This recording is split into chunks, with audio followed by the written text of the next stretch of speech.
Hꯧजिक MM Story Collection की माइकेगी इकोंगनो खुरुमजरी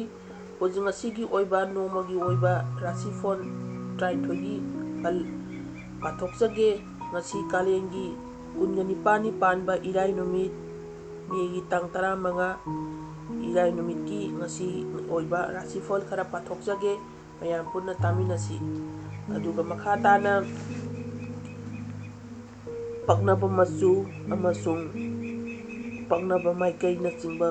kharasu thangsina haijarange selu iluba amadi rumar oina susijinaba yaba machu singhi maramda yamna kanaraba kaya amasu ai haijarange ngasi oiba paknaba machu paknaba maikei amasung selu ilu charu thaubada charuba kholuba amasung selu charuba rumar oina sijinaba oina yaragasu yarabasu kudam oina rumar oina sijinage oina haragasu masu mamen amadi selu charuba firon singdasu kanaba yamna piba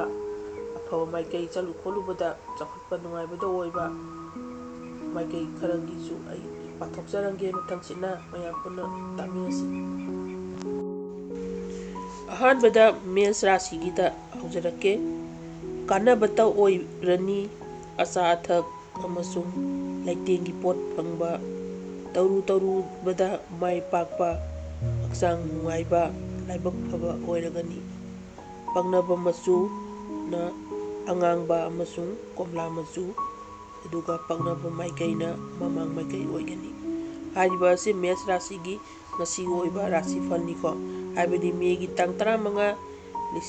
lising ani sokna kuntaruki irai numitki kalengi kuntare kunipani panba irai numitki ngasigi oiba rasi falni ko hajarise mathangda bridge ki mahajage tarubu thabakta ayet apan na hengani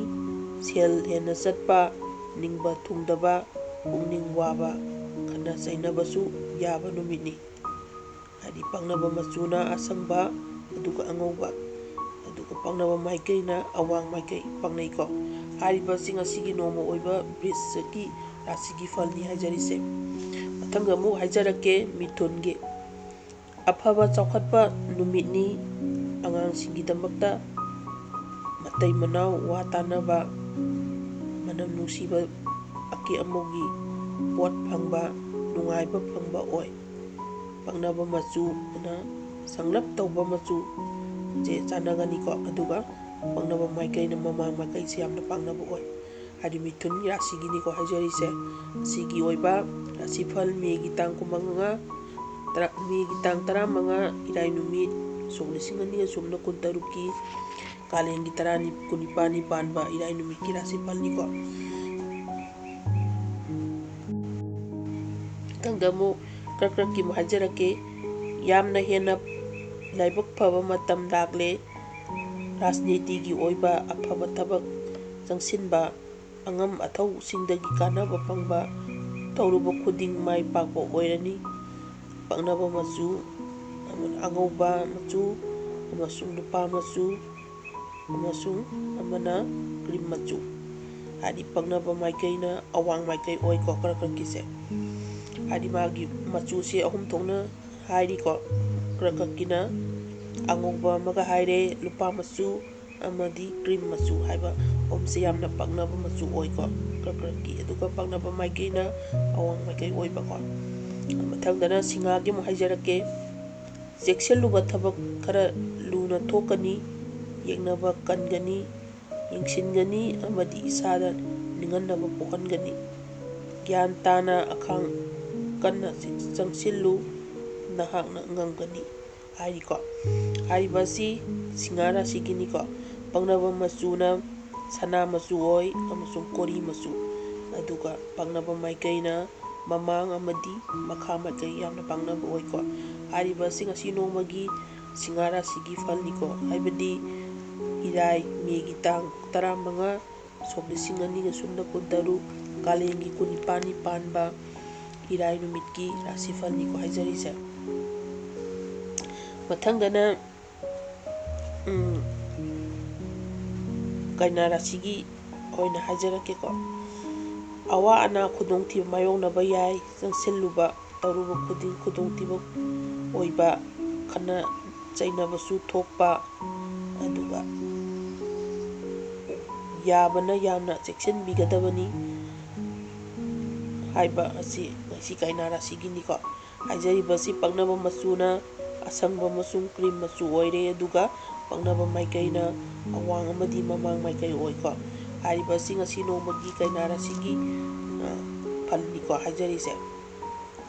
mathangdana tulagi mo hajarake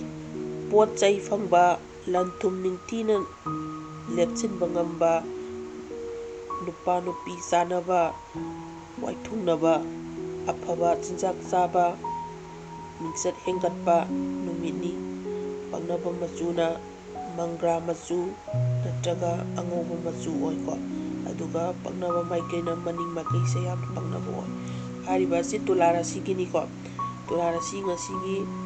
hadi irai numit megi tang 15 sok lising ani ga somna kuntaruki kunipani panba irai numit ki rasi fal ni ko hajari se kalengi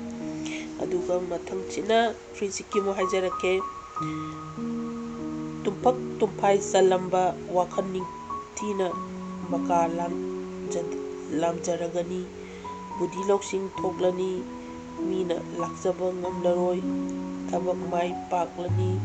lan ningthina tansinba ngamlani haibani ko aduga mahakyas pangnaba macuna kakchek masu amasung pangnaba maikaina awang amadi singkhai maikai se yamna pangnaba oi haiba si brisik rasi ngasigi oiba nongmagi oiba rasi falni ko hajarisa aduga mathangsina danugi mo hajarake thabak tauramda akaibana heli ana ayek awa ana nangba aban pata oiba matamni yamna cheksingadabani thoinasu wasinganu pangnaba macuna mangra macu masung hagababan macu ni ko aduga pangnaba maikaina mamang amadi singkhai maikai se yamna pangnaba oi ko haribasi ngasigi danu haiba rasi asigi rasi falni ko akoina hajarise mathangdana makargi mo hajarake mit nungairoi kanabasu phangdaba koijat chattuna arembada matam mangba tawphang khangdaba thabak leitaba pungning waba numit haibadu oigani aduga pangnaba macuna aparjita macu je yamna pangnaba oi ko aduga pangnaba maikaina makha maikai se yamna pangnaba oigani ko hariba sing asi nongmagi makar haiba rasi asi rasi falni ngasi haibadi irai megi tang 15 sok lising ani somna kuntaruki kalengi kunipani panba irai numiki rasi falni ko hajarisa thangda losalakpada kumbagi mo hajalake kumba haiba rasi jigi mo hajarake nasana nasabu yamna thajagani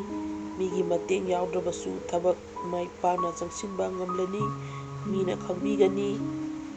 kanaba afabana tangani rungmunung mot tinaragani aduga pangnaba macuna parap tauba hikok macu se sanagani ko aduga chanaban hadi pangnaba maikaina maning maikai se yamna pangnaba oi ko hariba si kumbara si ngasi oiba rasi falgini ko aduga aroiba loisalakpada iroiloibadana mina rasigi mu ai hajarange thabak thoramda akaiba apanba rakpa haurani hu senba asa thak amadi maidagisu cheksinbiyu matai manau natraga masa masu thamna leinaba puning nungaitaba thoalli aduga pangnaba macuna uyen macu chan je yamna pangnaba oi aduga pangnaba maikaina maida makai se yamna pangnaba oi harib rasi 23 asi ngasigi oiba rasi falni ko aina hajarise aroibada mathangsina ai hajarange hariba macu singase isada sena hinaba natraga roman oina sijinnabada yamna kanaba phangani ko aina hajariba macu singase koina ngasi nongmagi oiba hadi selu iluba amasung roman oina sijinnaba matamdasu yamna macu singase koina sijinnaruba matamda yamna kanaba oigani hajabani ai mathang manau naina khara hajarange mes rasi amasung mina rasi bugi manungda rasi 23 ji manungda koi macu mamen khara maikai khara su ai hadi pangnaba macu pangnaba makai mathangsina amakasu hajarange ꯄꯪꯅꯕ ꯃꯆꯨ ꯃꯦꯟꯁ ꯔꯥꯁꯤꯒꯤꯅꯤꯀꯣ ꯍꯥꯏꯖꯔꯤꯁꯦ ꯄꯪꯅꯕ ꯃꯆꯨ ꯑꯉꯥꯡꯕ ꯑꯃꯁꯨꯡ ꯀꯣꯝꯂꯥ ꯃꯆꯨ ꯄꯪꯅꯕ ꯃꯆꯨ ꯑꯣꯏ ꯄꯪꯅꯕ ꯃꯥꯏꯀꯩ ꯃꯃꯥꯡ ꯃꯥꯏꯀꯩ ꯄꯪꯅꯩꯀꯣ ꯑꯗꯨꯒ ꯕ꯭ꯔꯤꯁꯀꯤ ꯔꯥꯁꯤꯒꯤꯅ ꯄꯪꯅꯕ ꯃꯆꯨ ꯑꯁꯪꯕ ꯑꯉꯧꯕ ꯑꯃꯁꯨꯡ ꯄꯪꯅꯕ ꯃꯥꯏꯀꯩꯅ ꯑꯋꯥꯡ ꯃꯥꯏꯀꯩ ꯑꯗꯨꯒ ꯃꯤꯊꯨꯟꯒꯤ ꯑꯃꯨꯛ ꯍꯥꯏꯖꯔꯛꯀꯦ ꯃꯤꯊꯨꯟꯒꯤ ꯄꯪꯅꯕ ꯃꯆꯨ ꯁꯪꯂꯞ ꯇꯧꯕ ꯃꯆꯨ ꯆꯥꯅꯩ ꯑꯃꯁꯨꯡ ꯄꯪꯅꯕ ꯃꯥꯏꯀꯩ ꯃꯃꯥꯡ ꯃꯥꯏꯀꯩ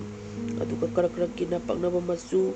ꯑꯉꯧꯕ ꯂꯨꯄꯥ ꯃꯆꯨ ꯑꯃꯁꯨꯡ ꯀ꯭ꯔꯤꯝ ꯃꯆꯨ ꯑꯗꯨꯒ ꯄꯪꯅꯕ ꯃꯥꯏꯀꯩꯅ ꯑꯋꯥꯡ ꯃꯥꯏꯀꯩ ꯑꯗꯨꯒ ꯁꯤꯡꯍꯥꯒꯤꯅ ꯑꯃꯨꯛ ꯄꯪꯅꯕ ꯃꯆꯨ ꯁꯅꯥ ꯃꯆꯨ ꯀꯣꯔꯤ ꯃꯆꯨ ꯑꯗꯨꯒ ꯄꯪꯅꯕ ꯃꯥꯏꯀꯩꯅ ꯃꯃꯥꯡ ꯑꯃꯁꯨꯡ ꯃꯈꯥ ꯑꯗꯨꯒ ꯀꯩꯅꯥꯒꯤ ꯑꯃꯨꯛ ꯍꯥꯏꯖꯔꯝꯒꯦ ꯀꯩꯅꯥꯒꯤꯅ ꯄꯪꯅꯕ ꯃꯆꯨ ꯑꯁꯪꯕ ꯑꯃꯁꯨꯡ ꯀ꯭ꯔꯤꯝ ꯃꯆꯨ ꯑꯗꯨꯒ ꯄꯪꯅꯕ ꯃꯥꯏꯀꯩꯅ ꯑꯋꯥꯡ ꯑꯃꯁꯨꯡ ꯃꯃꯥꯡ ꯄꯪꯅꯩ ꯑꯗꯨꯒ ꯇꯨꯂꯥꯒꯤꯅ ꯄꯪꯅꯕ ꯃꯆꯨ ꯃꯪꯒ꯭ꯔꯥ ꯃꯆꯨ ꯑꯉꯧꯕ ꯑꯗꯨꯒ ꯄꯪꯅꯕ ꯃꯥꯏꯀꯩꯅ ꯃꯅꯤꯡ ꯃꯥꯏꯀꯩ ꯄꯪꯅꯩꯀꯣ ꯑꯗꯨꯒ ꯕ꯭ꯔꯤꯁꯤꯛꯀꯤꯅ ꯄꯪꯅꯕ ꯃꯆꯨ ꯀꯥꯡꯆꯦꯛ ꯃꯆꯨ ꯑꯃꯁꯨꯡ ꯄꯪꯅꯕ ꯃꯥꯏꯀꯩ ꯑꯋꯥꯡ ꯑꯃꯁꯨꯡ ꯆꯤꯡꯈꯩ ꯃꯥꯏꯀꯩ ꯄꯪꯅꯩꯀꯣ ꯑꯗꯨꯒ ꯙꯅꯨꯒꯤꯅ ꯑꯃꯨꯛ ꯍꯥꯏꯖꯔꯝꯒꯦ ꯙꯅꯨꯒꯤꯅ ꯄꯪꯅꯕ ꯃꯆꯨꯒꯤꯅ ꯃꯪꯒ꯭ꯔꯥ ꯃꯆꯨ ꯍꯪꯒꯥꯝ ꯃꯄꯥꯟ ꯃꯆꯨ ꯑꯃꯁꯨꯡ ꯄꯪꯅꯕ ꯃꯥꯏꯀꯩꯅ ꯃꯃꯥꯡ ꯑꯃꯁꯨꯡ ꯆꯤꯡꯈꯩ ꯃꯥꯏꯀꯩ ꯄꯪꯅꯩ ꯑꯗꯨꯒ ꯃꯀꯔꯒꯤꯅ ꯄꯪꯅꯕ ꯃꯆꯨꯁꯤ ꯑꯄꯔꯥꯖꯤꯇꯥ ꯃꯆꯨꯁꯤ ꯌꯥꯝꯅ ꯄꯪꯅꯩ ꯑꯗꯨꯒ ꯃꯈꯥ ꯃꯥꯏꯀꯩꯁꯤꯁꯨ ꯌꯥꯝꯅ ꯄꯪꯅꯕ ꯃꯥꯏꯀꯩ ꯑꯣꯏꯀꯣ ꯑꯗꯨꯒ ꯑꯔꯣꯏꯕ ꯂꯣꯏꯁꯤꯜꯂꯛꯄꯗꯨꯅ ꯀꯨꯝꯚ ꯔꯥꯁꯤꯗꯒꯤ ꯑꯃꯨꯛ ꯍꯥꯏꯖꯔꯛꯀꯦ ꯄꯪꯅꯕ ꯃꯆꯨ ꯄꯥꯔꯞ ꯇꯧꯕ ꯍꯤꯒꯣꯛ ꯃꯆꯨ ꯆꯥꯅꯩ ꯑꯃꯁꯨꯡ ꯄꯪꯅꯕ ꯃꯥꯏꯀꯩꯅ ꯃꯥꯏꯀꯩ ꯑꯃꯅꯤꯡ ꯃꯥꯏꯀꯩꯁꯦ ꯆꯥꯅꯩ ꯑꯗꯨꯒ ꯑꯔꯣꯏꯁꯤꯜꯂꯛꯄꯗ ꯃꯤꯅ ꯔꯥꯁꯤꯒꯤ ꯄꯪꯅꯕ ꯃꯆꯨ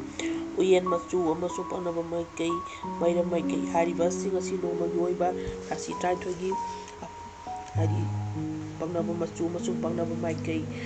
ꯉꯥꯛꯇꯅꯤ ꯑꯗꯨꯒ ꯍꯥꯏꯔꯤꯕ ꯃꯆꯨꯁꯤꯡ ꯑꯁꯤ ꯑꯩꯈꯣꯏꯅ ꯉꯁꯤꯒꯤ ꯑꯣꯏꯅ